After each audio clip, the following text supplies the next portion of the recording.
Hello, everyone. This is the Toxic Talk Show.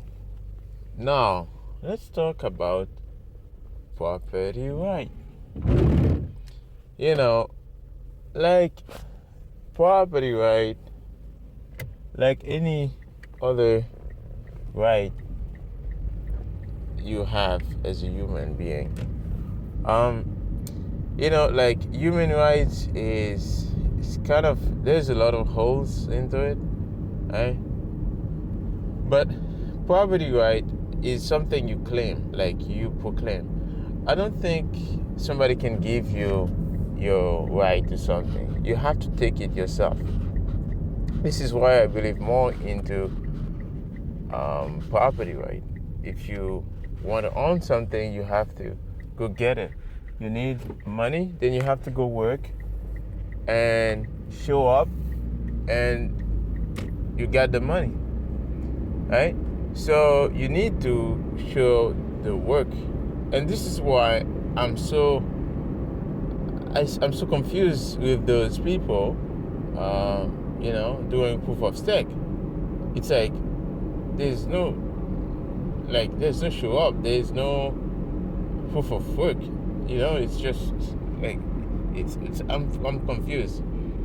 And now let's talk about, let's be specific about property right and why proof of work comes into this. What role proof of work plays, and the difference between proof of stake.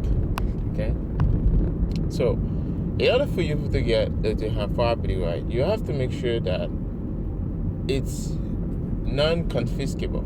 Like nobody can show up and take that property from you. If you have a house, well, you gotta make sure that this house is in a country that has good rule of law, that's not gonna come and take your property from you, right?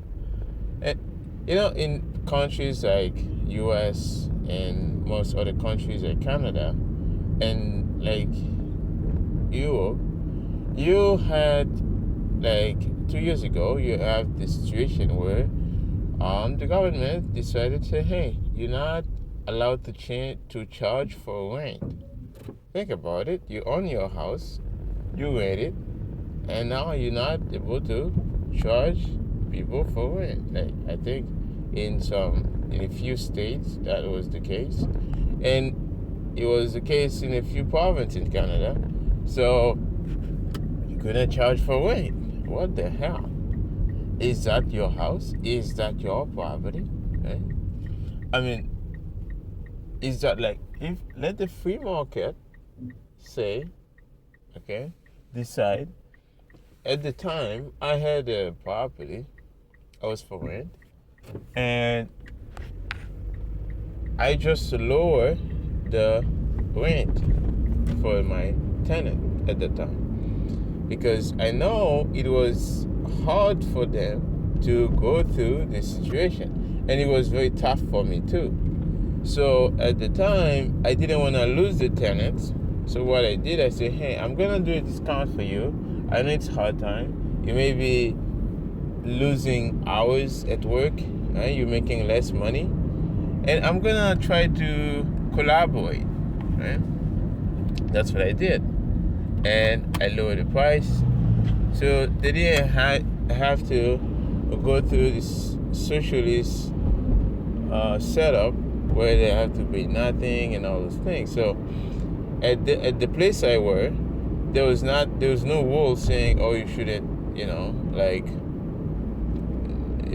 charge for it.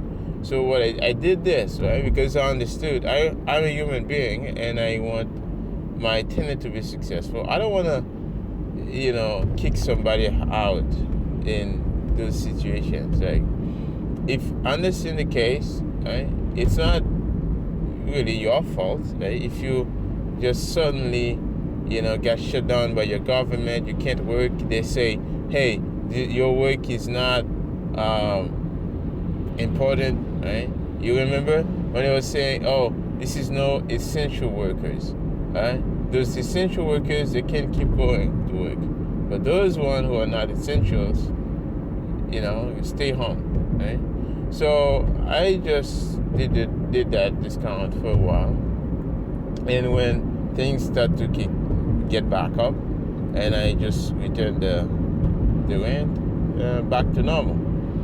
So that's how I approach the situation, because I look at the market.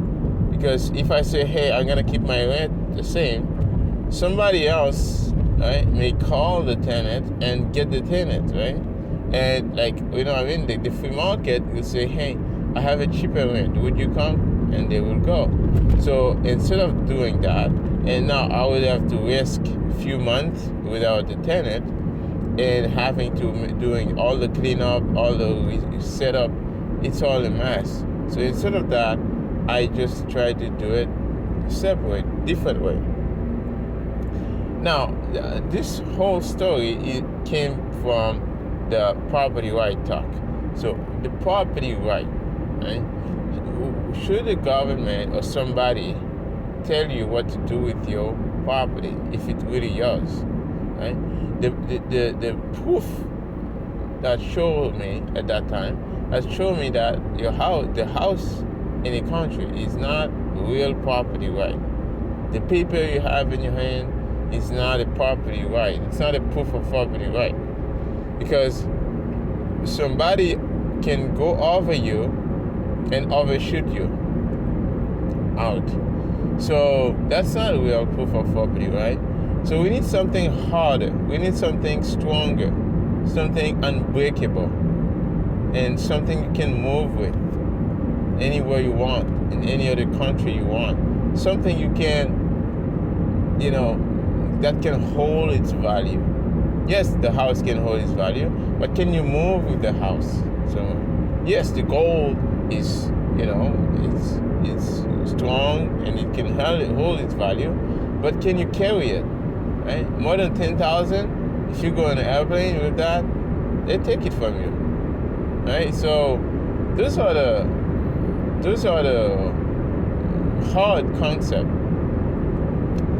These are the hard truth. So now let's look at it, Bitcoin. Let's look at Bitcoin and why it solves the property right problem. Right? Have your Bitcoin. Let's say you buy Bitcoin like 5 years ago or 10 years ago. 10 years ago, well, the Bitcoin worth like maybe 200 or maybe 200-300. Now this Bitcoin is worth like more than like 20,000, like around 20,000. So so this is 10, like this is like 100 times, right? So if 100 times, right? 100 times your money, right, go up. This is the price of your money.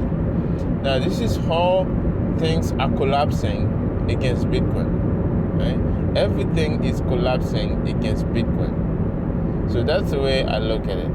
So first of all, it holds its value over time, right? You can move with it anywhere you want and you trade it for anything, anywhere, in any country.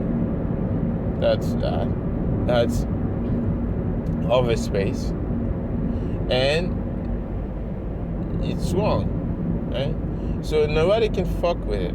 You can carry it in anywhere you want, and then in your head, in a piece of paper, in a piece of metal, anything, and then it holds its value.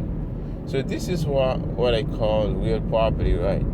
And again, I don't need to go to the all deeper into how Bitcoin holds its value and all those things, the way it monetizes our time.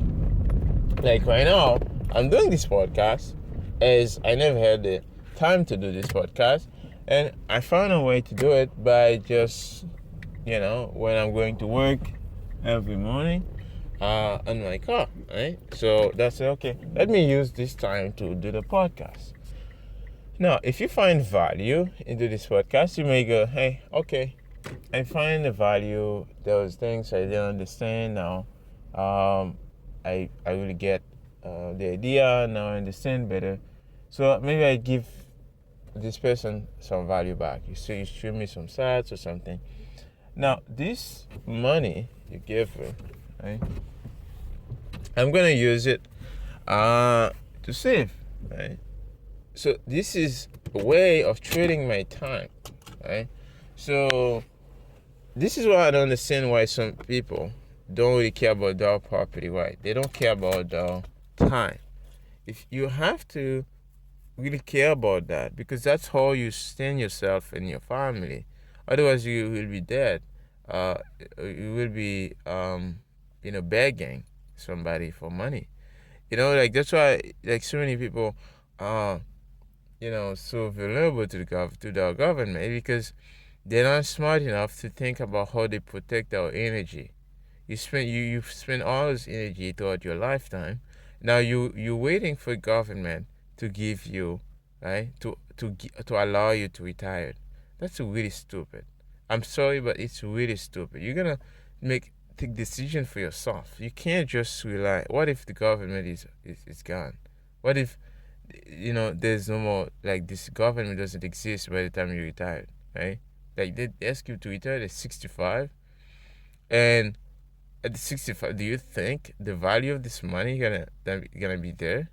It's not. It just, inflation is crazy. So, anyways, I just wanted to put my voice into this.